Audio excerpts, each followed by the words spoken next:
So, hi everyone, very good evening. I hope you all are doing good. You all are great. Today, we are back with another important topic and another important concept as well, which is important from your examination perspective, which was very, very important. That is a separate part. Okay.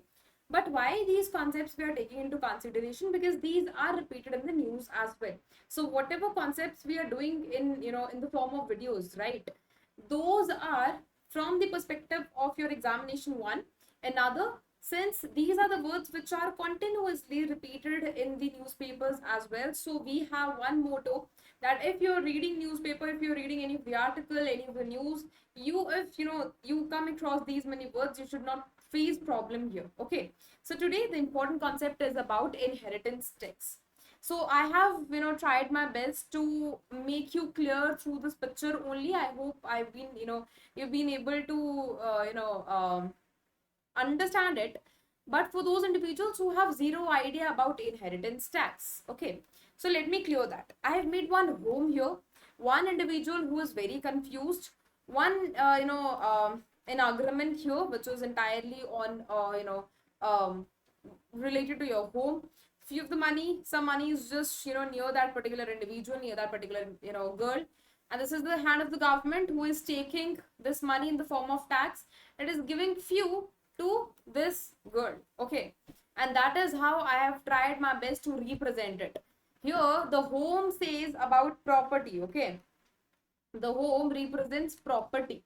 So if there is a death of any of the individual, and when it comes on to pass the property, to pass on the property towards its higher, that is what, and when the government deducts a tax, is known as inheritance tax. So I hope I've been able to make you understand it correctly, that जब भी क्या होता है कि जो inheritance tax होता है वो क्यों जो होता है वो लगाया जाता है एक इंडिविजुअल के ऊपर, जब भी प्रॉपर्टी या फिर कोई भी एसेट इज ट्रांसफर टू, यहीं से पढ़ते हैं, ठीक है, when any of the property or asset is transferred to its heirs, when there is a death, there is a death of any individual, या फिर when we talk about the deceased person as well.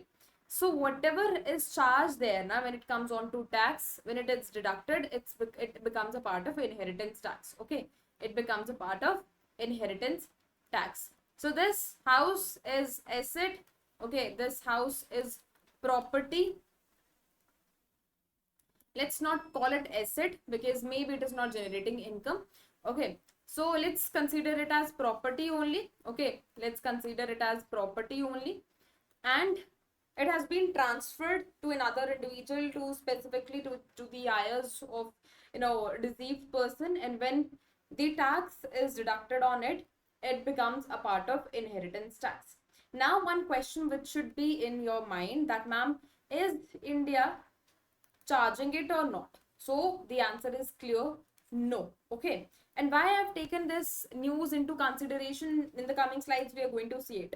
But before that, if there is any individual who have doubts regarding their preparation, if there is any individual who wants to ask me something, so this is my channel, which is Economy with Payal. This is the link of my telegram channel. This is scanner as well, of course. Either you can just scan it, or if you type Economy with Payal, the channel will be visible. Okay, so you can just join it and can ask your doubts. Okay, so now I've made you clear that what is inheritance tax. Still, if you're not able to understand, just pin your doubt in the comment section, that ma'am, try to deliver it in a more easy way. I'll just try to make you understand in the comment section itself. Okay, now when I talked about India, so I told you that India is the one who's not following it, but what are the other countries who are following it? So here it says that many countries implement inheritance taxes as a tool for revenue generation and wealth redistribution as well. For instance, Japan levies how much inheritance tax with the top marginal rate of 55%, and South Korea follows maximum rate of 50%. Okay, so there are many of the states which are using it. Why I have taken this news, this word into consideration, because last year there was a news, there was a paper that was titled as Towards Tax Justice and Wealth Redistribution in India. It was released by World Inequality Lab. It proposed what wealth tax and inheritance tax on rich to address inequalities in India. So here we have 2-3 words here. Okay, so this was a particular paper which was titled as this, And what it said that India should continue with wealth and inheritance tax just to address what the problem of inequality, the problem of inequality as in what the decree, the increase between have and have nots. Okay, the increase between have and have nots. We, everyone, most of the people knows that when it comes on to 1% of the rich people are holding what, 40% of the wealth, and everyone knows that 1% of the rich people are holding 40% of the wealth, and most of the wealth is with rich people only. And that creates a question here, that creates a question on the tax system, Indian tax system. Now we talk about GST, right? Now we talk about GST. So GST is what? It's a kind of indirect tax, everyone knows. Okay, it's a kind of indirect tax. But when it comes on to the collection of indirect tax, the burden mostly lies on what? On poor people. Because you consider a thing that you are the one who is ready to purchase a packet of what? Okay, who is ready to purchase a packet of let's consider Lays. Now that Lays is of 10 rupees. Okay, or let's consider that you are going to purchase the packet of Lays of 20 rupees. Now you are the one who is having, a labor is the one who purchased it. Okay, next is the individual who have, let's consider, who is earning in lakhs and crores. That individual too purchases the packet of 20, the packet of leaves, that too of 20 rupees. Now both are, giving what? Both are giving GST equally. If labor is paying 3%, okay, you consider only 2%, let's say.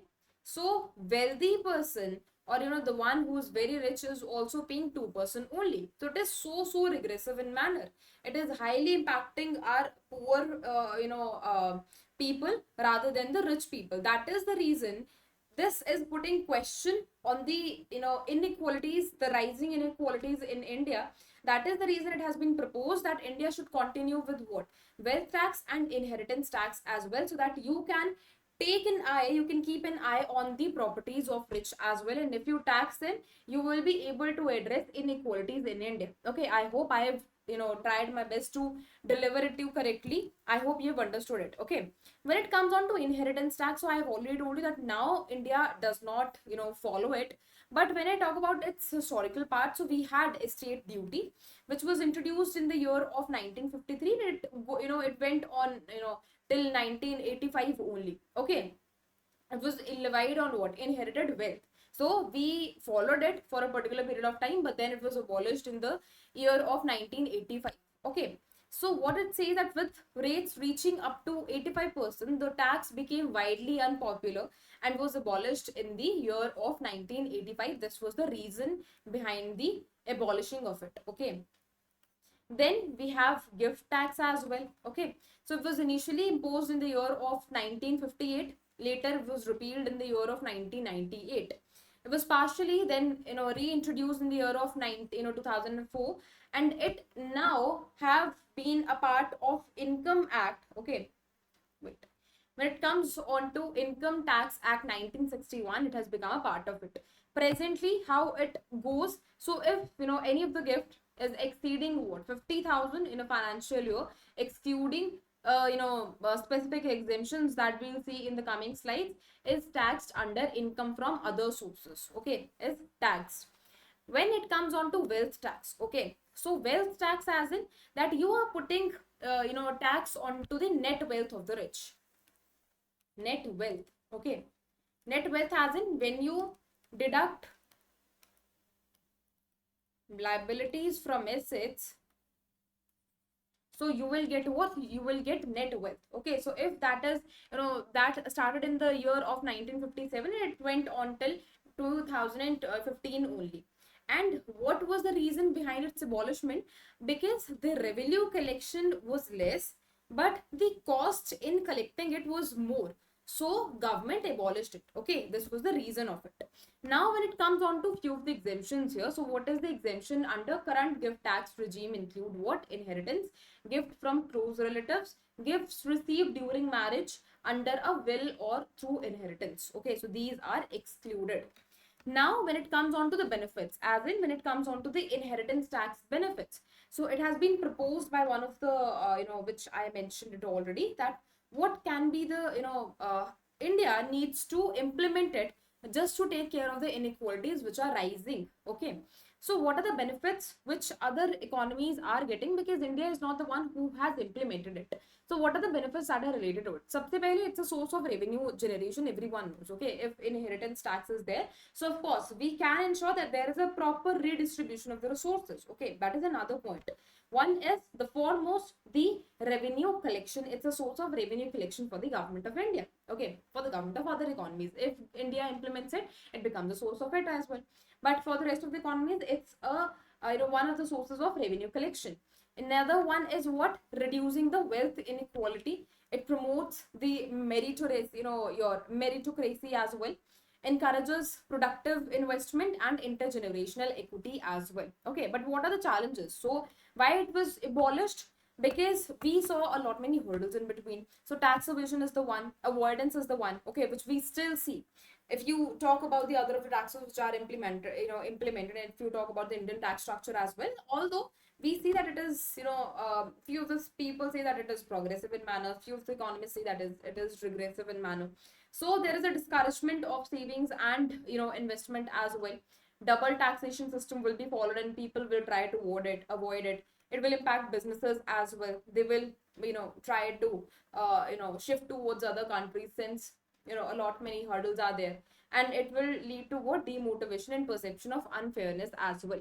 So this was the brief introduction about what inheritance tax. So if there is any of the article which is coming in the news, since I told you that there is this paper which was there, which was proposing India to follow wealth tax and inheritance tax. Okay, so considering that considering कि हमारे पास कुछ individuals ऐसे हैं जिनको इसका मतलब ही नहीं पता, तो वो उनको सबसे पहले इसके बारे में सर्च करना पड़ेगा, फिर वो आधा घंटा इसी सर्च के अंदर लगाएंगे, फिर उसके बाद वो न्यूज पढ़ेंगे, तब तक their mind gets everything gets washed off. So just to ensure this thing, that if any of the word come across, so you people should be able to understand it perfectly, and you should be you people should be able to remember me as well कि हाँ ma'am ने करवा दिया है, so I remember it perfectly. Okay, so that is it in today's video. I hope you people have been able to understand this particular concept. I've tried my best to deliver it in an easy manner. Okay, I've tried this particular diagram as well, diagram as in this picture as well, so that you people can easily understand it. If you need PDF of this particular lecture, so you need to ensure that you are joining the Telegram channel of both of the groups. One is of Olive Board and one is mine. Okay, so you will either get it on Olive Board's Telegram, या फिर you will either or you will get it on my Telegram as well. So all right, thank you so much for joining the session. I hope this series is becoming very helpful to all of you. If there is any doubts regarding it, you can just pin that in the comment section. I'll sure that I am addressing it. Okay, thank you so much. I'll meet you in the next one. Take care. Bye bye. Thank you.